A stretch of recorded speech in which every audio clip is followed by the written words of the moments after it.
করোনার কারণে রাজস্ব আদায়ে ঘাটতি বেড়েই চলছে। ৫ মাসে ২৭,৫০০ কোটি টাকা কম আদায়।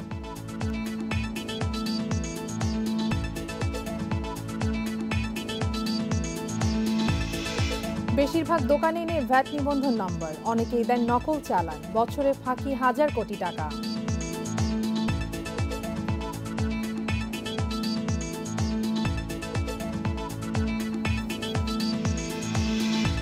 সবশেষ স্পেনে দৃশ্যমান পদ্মা সেতুর পুরো কাঠামো চালু হলে জিডিপি বাড়বে কমপক্ষে ১%।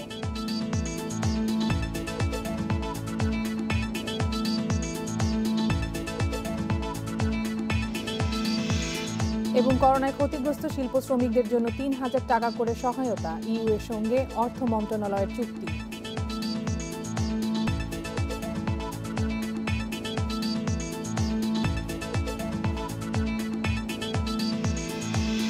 আমন্ত্রণ অর্থনীতি সারাদিন, আপনাদের সঙ্গে আছেন কপ্তিয়া মুমতাহানা। শুনছিলেন শিরোনাম, এবারে জানাবো বিস্তারিত।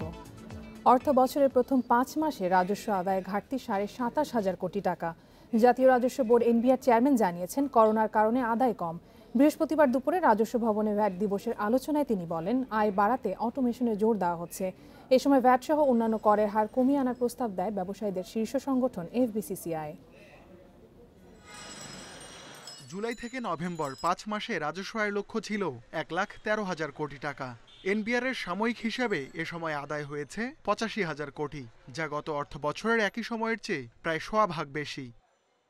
আমদানি শুল্ক আয়কর আদায়ে প্রবৃদ্ধি ইতিবাচক হলেও ভ্যাট নেতিবাচক। ৫ মাসে ভ্যাট আদায় কমেছে গত বছরের তুলনায় ৫.৫ ভাগ। ভ্যাট দিবসের আলোচনায় এনবিআর চেয়ারম্যান বলেন, অর্থনীতির অনেক খাত এখনও করোনার ক্ষতি কাটিয়ে উঠতে পারেনি, তারপরও রাজস্ব আদায়ে প্রবৃদ্ধি আছে। আমাদের প্রচেষ্টাও সেটি, আমরা কাজ করে যাচ্ছি। ক্ষেত্র বৃদ্ধির যে বিভিন্ন কার্যক্রম, সেই কার্যক্রমের ভিতরে একটি হলো কিন্তু অটোমেশনের মাধ্যমে আমরা ক্ষেত্র বৃদ্ধি এবং সঠিকভাবে রাজস্ব আদায়টা করতে পারি। এ সময় ব্যবসায়ীরা অভিযোগ করেন, অনেক প্রতিষ্ঠানকেই নিবন্ধনের আওতায় আনা যায়নি। আমাদের রিটেইলের সংখ্যা, ব্যবসার সংখ্যা হচ্ছে 4 মিলিয়ন। সেখানের মধ্যে আমরা কতজন অন্তর্ভুক্ত হতে পারছি? ট্যাক্স জিডিপি রেশিও আমাদের 10%। আলোচনায় ভ্যাটের হার ১৫%-এর পরিবর্তে 7 করার প্রস্তাব দেন এফবিসিসিআই সভাপতি। কর্পোরেট কর কমিয়ে আনার পাশাপাশি আমদানিতে অগ্রিম করও কমানোর প্রস্তাব দেন তিনি। কর্পোরেট ট্যাক্স যতটুকু সম্ভব সামনে ৩ বছরের মধ্যে বাস্তবসম্মত কস্ট বেনিফিট অ্যানালিসিস করে, অপরচুনিটি কস্ট অ্যাসেস করে কমিয়ে আনা উচিত।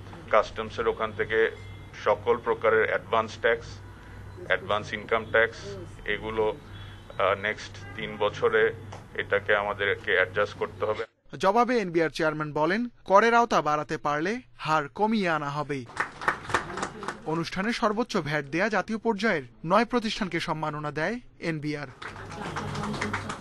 Ruhul Amin, independent news, Dhaka. ব্যবসার জন্য ভ্যাট নিবন্ধন নম্বর নেই বেশিরভাগ দোকানেরই। যাদের আছে তারা সবাই নিয়মিত ভ্যাট দেন না, আবার কেউ ক্রেতাদের দেন নকল চালান। অনেকে আবার পুরনো নিবন্ধনে ব্যবসা করছেন। এমনই বিশৃঙ্খল অবস্থা খুচরা পর্যায়ে ভ্যাট আদায়ে। এতে প্রতি বছর ফাঁকি হচ্ছে হাজার কোটি টাকার ভ্যাট। রাজধানীর বেইলি রোডের অভিজাত shopping mall Navana Bailey star cosmetics, কাপড় সহ বিভিন্ন পণ্যের ২৫০'র বেশি দোকান রয়েছে এখানে। খুচরা পর্যায়ে ভ্যাট আদায়ের চিত্র তুলে ধরতে এখানে অনুসন্ধান চালায় ইন্ডিপেন্ডেন্ট নিউজ। এ ধরনের শপিং মলের ব্যবসায়ীদের ভ্যাট নিবন্ধন বা ইবিআইএন নেওয়া বাধ্যতামূলক, কিন্তু অনেক দোকানেরই তা নেই। আইনে বলা হয়েছে ব্যবসা প্রতিষ্ঠানে নিবন্ধন সনদ ঝুলিয়ে রাখতে হবে, কিন্তু বেশিরভাগ প্রতিষ্ঠান তা করছে না। কোনো কোনো দোকানে পুরনো বিনের দেখাও মিলল।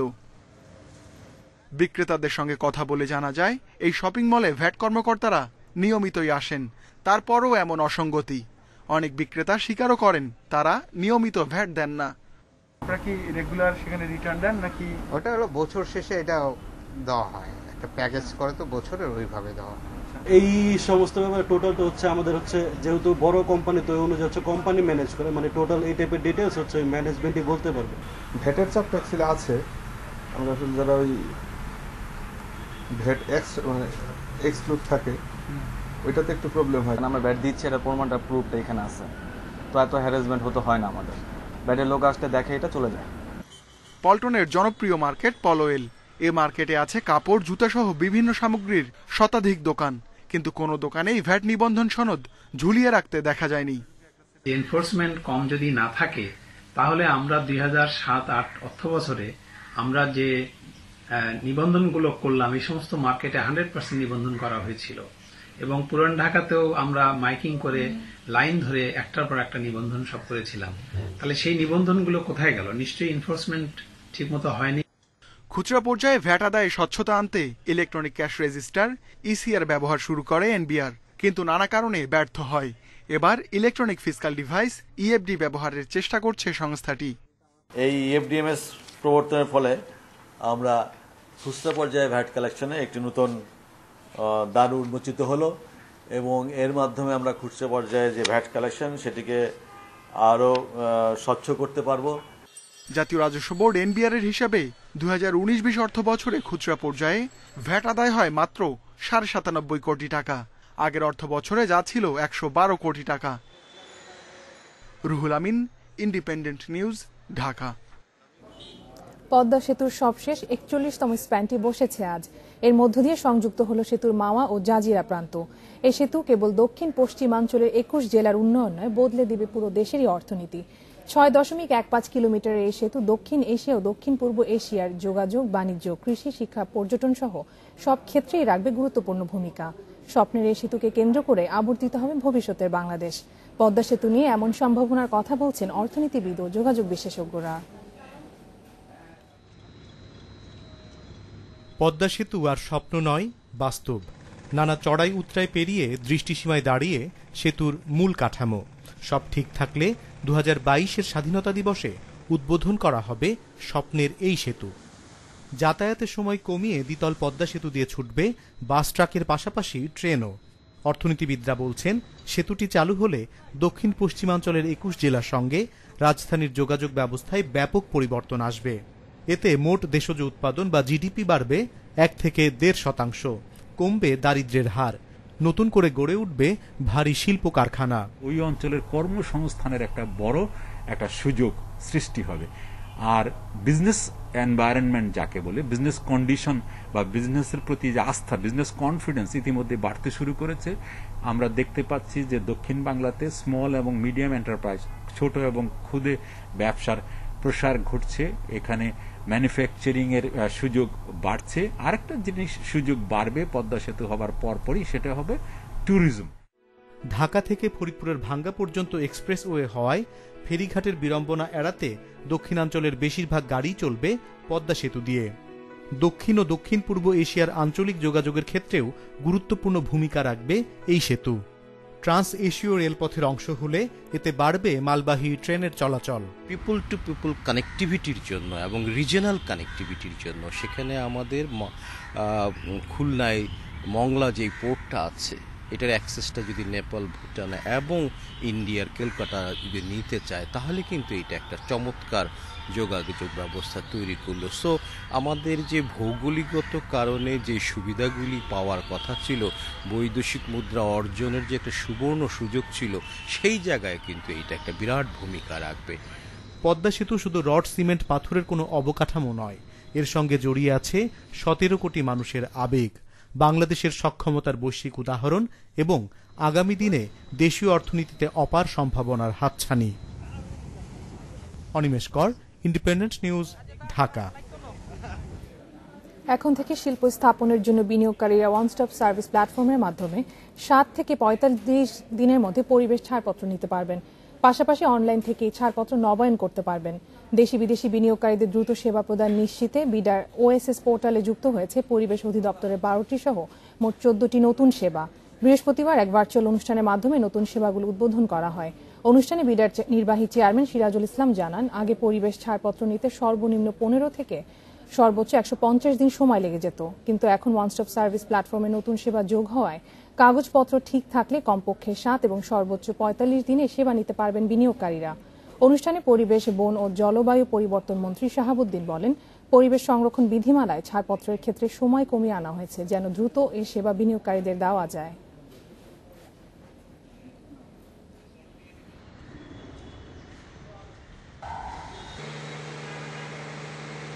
বারোটি সেবা অনলাইনে নিয়ে এসেছেন এবং আরজেসি আজকেটি সহ 3টি সেবা আমাদের প্রাইভেট সেক্টরের জন্য অনলাইনে নিয়ে এসেছেন। পরিবেশ অধিদপ্তর এর অত্যন্ত সীমিত জনবল নিয়ে বিনিয়োগকারীগণকে ওয়ান স্টপ সার্ভিস প্রদানের লক্ষ্যে ছাড়পত্র প্রদান বিষয়ক সেবা সহজীকরণ ও গণমুখী করার জন্য সময়াবদ্ধ প্রক্রিয়ার ছাড়পত্র প্রদানের কার্যক্রম অব্যাহত রয়েছে। করোনার ধাক্কা মোকাবেলায় রপ্তানিমুখী শিল্পের শ্রমিকদের মাসে ৩,০০০ টাকা করে ৩ মাস আর্থিক সহায়তা দিবে ইউরোপীয় ইউনিয়ন। সামাজিক সুরক্ষা কার্যক্রমের আওতায় তৈরি পোশাক, চামড়াজাত পণ্য ও পাদুকা শিল্পের কর্মহীন শ্রমিকদের এই সহায়তা দেওয়া হবে। সরাসরি ব্যাংক অ্যাকাউন্ট বা মোবাইল ব্যাংকিংয়ের মাধ্যমে শ্রমিকদের কাছে টাকা পৌঁছে দেবে সরকার। সকালে রাজধানীর ওসমানী মিলনায়তনে অর্থ মন্ত্রণালয়ের এক মতবিনিময় সভায় এসব কথা জানানো হয়। বিশ্বের বিভিন্ন দেশে করোনা শুরুর পর থেকেই প্রায় বন্ধ রয়েছে রপ্তানি বাণিজ্য। এতে দেশের অনেক কারখানায় উৎপাদন কমে যাওয়ায় কর্মহীন হয়ে পড়েছেন বেশিরভাগ শ্রমিক। এ অবস্থায় শ্রমিকদের সুরক্ষার জন্য 113 মিলিয়ন ইউরো দিচ্ছে ইউরোপীয় ইউনিয়ন, যা দিয়ে রপ্তানিমুখী শিল্পের শ্রমিকদের অর্থ সহায়তা দেয়া হবে। আর এই অর্থ শ্রমিকদের কাছে পৌঁছে দেবে শ্রম অধিদপ্তর। Up to 2030 will take out around 100. করোনার ধাক্কা কাটাতে আমাদের সময় লাগবে। তারপরও সামাজিক সুরক্ষার আওতায় দরিদ্র মানুষদের সহায়তা করা হচ্ছে, যাতে মানুষের কিছুটা হলেও উপকার হয়। সরকার সব খাতের মানুষের কথা চিন্তা করেই বিভিন্ন প্যাকেজ বাস্তবায়নের চেষ্টা চালাচ্ছে। বৃহস্পতিবার উসমানী মিলনায়তনে ইউর প্রতিনিধিদের নিয়ে অনুষ্ঠিত সভায় স্থানীয় সরকার, পল্লী উন্নয়ন ও সমবায় মন্ত্রী জানান, বিশ্বের সব দেশের অর্থনীতিতেই করোনার ধাক্কা লেগেছে। এই পরিস্থিতি মোকাবিলায় এরই মধ্যে বিভিন্ন খাতে প্রণোদনা দিয়েছে সরকার। করোনা অর্থনীতির জন্য বড় চ্যালেঞ্জ হয়ে দাঁড়িয়েছে। এই অবস্থায় সরকার সব সেক্টরেই প্রণোদনা দিয়েছে। সেই সঙ্গে সামাজিক সুরক্ষার আওতায় দরিদ্র মানুষকেও অর্থ সহায়তা দেয়া হয়েছে। আশা করছি অতি দ্রুত আমরা সংকট থেকে ঘুরে দাঁড়াতে পারব। ইউরোপীয় ইউনিয়নের দেয়া অর্থ সহায়তা সামাজিক সুরক্ষা প্রকল্পের আওতায় চলতি মাসেই শ্রমিকদের হাতে পৌঁছানো শুরু হবে। Sohel Rana, independent news, Dhaka. রবির প্রাথমিক গণপ্রস্তাব বা আইপিও লটারিতে 4,65,290 জন আবেদনকারী বিজয়ী হয়েছেন। বৃহস্পতিবার গুলশানের একটি হোটেলে বাংলাদেশ প্রকৌশল বিশ্ববিদ্যালয় বুয়েটের সহযোগিতায় ডিজিটাল প্ল্যাটফর্মে অনুষ্ঠিত হয় আইপিও লটারি। অনুষ্ঠানে জানানো হয় লটারির ফলাফল রবি, ঢাকা ও চট্টগ্রাম স্টক এক্সচেঞ্জ এবং আইপিওতে কোম্পানিটির ইস্যু ম্যানেজার আইডিএলসি ইনভেস্টমেন্টসের ওয়েবসাইটে পাওয়া যাবে। রবির আইপিওতে প্রায় 13 লাখ আবেদন জমা পড়ে। সাধারণ বিনিয়োগকারী, ক্ষতিগ্রস্ত বিনিয়োগকারী ও প্রবাসী বিনিয়োগকারী এই 3টি ক্যাটাগরিতে লটারি হয়। রবির প্রধান নির্বাহী কর্মকর্তা মাহতাবুদ্দিন আহমেদ জানান, কর বৈষম্য কমালে শেয়ার বাজারে বিনিয়োগকারীরা ভালো মুনাফা পাবেন। তিনি জানান, বর্তমানে রবির কার্যকর কর হার 77%, আর শেয়ার বাজারের প্রতিযোগী কোম্পানিগুলোর ক্ষেত্রে এই হার 40%। রবি আসার ফলে, একটা গুড গভর্নিং কোম্পানি আসার ফলে যে ডেপটা বাড়বে স্টক মার্কেটে, quality of shares, market cap, প্রত্যেকটা এরিয়াতে কিন্তু একটা সিগনিফিকেন্ট ইম্প্যাক্ট নিয়ে আসবে। সো এত বড় একটা রোল প্লে করতে যাচ্ছে, আমরা তাদেরকে আমরা কোনো ইনসেন্টিভ দিব না, সেটা কিন্তু will be considered as very unfortunate. গত কয়েক মাসে রপ্তানি ও রেমিটেন্স বৃদ্ধি পাওয়ার প্রত্যাশার তুলনায় বাংলাদেশের অর্থনীতি দ্রুত পুনরুদ্ধার হয়েছে বলে জানিয়েছে এশীয় উন্নয়ন ব্যাংক এডিবি। বৃহস্পতিবার এডিবির এক প্রতিবেদনে তথ্য জানায় সংস্থাটি। কিন্তু বাংলাদেশ যেসব দেশে বেশি রপ্তানি করে সেসব দেশে করোনা সংক্রমণ বাড়তে থাকায় ঝুঁকির আশঙ্কাও করছে এডিবি। প্রতিবেদনে পূর্বাভাস দেওয়া হয় 2021 সালে এশিয়ার অর্থনৈতিক কার্যক্রম 6.8% বাড়বে। এবছর এশিয়ার উন্নয়নশীল অঞ্চলগুলোতে সংকোচন হওয়ার কথা থাকলেও পূর্ব এশিয়া ব্যতিক্রম। পূর্ব এশিয়ার অর্থনৈতিক প্রবৃদ্ধি 2021 সালেও 7% থাকবে বলে জানায় সংস্থাটি। এবারে শেয়ার বাজারের খবর। সূচক ও লেনদেনের উত্থানে সপ্তাহ শেষ করল দেশের 2 শেয়ার বাজার। সপ্তাহের শেষ কার্যদিবসে ঢাকা স্টক এক্সচেঞ্জে লেনদেন বেড়েছে 111.26 লাখ টাকা এবং দর বেড়েছে 43 ভাগ প্রতিষ্ঠানের।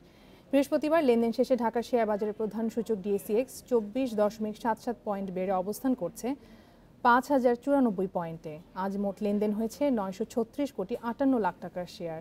লেনদেনে অংশ নেওয়া 357 কোম্পানি মিউচুয়াল ফান্ডের মধ্যে দর বেড়েছে 154টির, কমেছে 113টির এবং অপরিবর্তিত আছে 90টি প্রতিষ্ঠানের শেয়ার দর। আজ সবচেয়ে বেশি লেনদেন হয়েছে বেক্সিমকো ফার্মার শেয়ার এবং শতাংশের দিক থেকে দর বাড়ার শীর্ষে উঠে এসেছে সদ্য তালিকাভুক্ত ডমিনাস স্টিল। অন্যদিকে চট্টগ্রাম স্টক এক্সচেঞ্জের সার্বিক সূচক বেড়েছে ৭১.৭২ পয়েন্ট। লেনদেন হয়েছে ৩৪,৯৮ লাখ টাকার শেয়ার।